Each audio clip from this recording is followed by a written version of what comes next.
Abordamos estos asuntos con don Lorenzo Abadía. ¿Qué tal? Buenas tardes. Buenas tardes, Jesús. Pues este asunto de las comunidades autónomas está levantando ampollas. Esa deuda oculta que tenían algunas comunidades, se desconoce también el de muchas otras.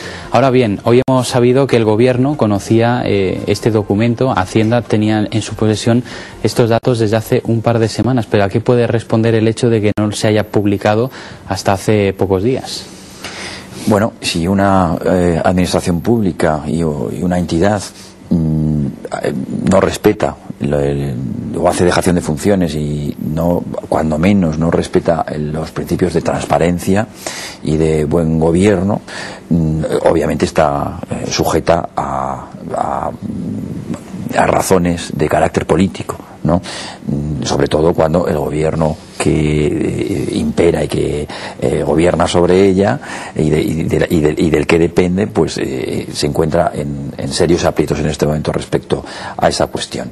Por lo tanto, no puede ser más que un objetivo y una motivación política.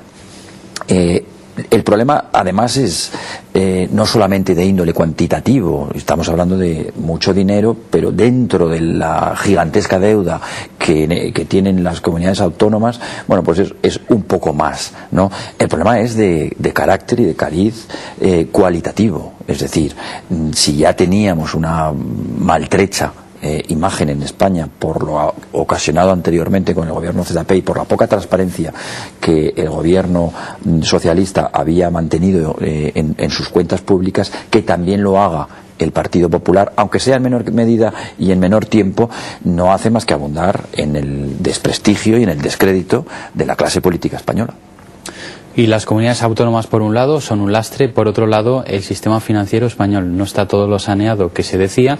Ahora Bankia necesitará 7.500 millones de euros adicionales. En total, 12.000 millones. Esto solo Bankia.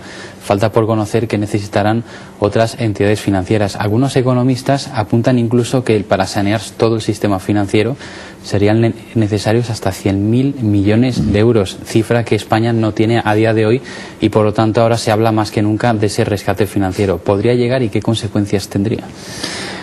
Pues podría llegar, claro que podría llegar. Acabamos de escuchar al señor de Guindos decir que no, pero claro que podría llegar, porque hay muchos analistas que están diciendo que es o posible o incluso probable que eso acontezca. Y la lectura inmediata que podemos hacer, muy resumida, es la siguiente: la económica y la política. Las dos son malas. La económica, mal tenemos que estar y poco eficaces y eficientes tenemos que ser cuando ya hay analistas políticos de reconocido prestigio en España, que además han acertado en muchísimas ocasiones en sus previsiones sobre las catástrofes que se avecinaban, que están diciendo que es mejor una intervención por cuanto que se cogerá el toro por los cuernos y los grandes problemas estructurales que tiene este país pues acabarán solventándose, cuando la situación actual y el gobierno actual, que decide el anterior, han demostrado que son incapaces de solucionarlo. Por lo tanto, la cuestión económica sería, o el análisis económico pues sería desfavorable. Pero mucho peor, a mi entender, es la lectura política, porque si después de ya años y como mínimo pues muchos meses, después de un clamor popular que se puede ceñir en torno al 70%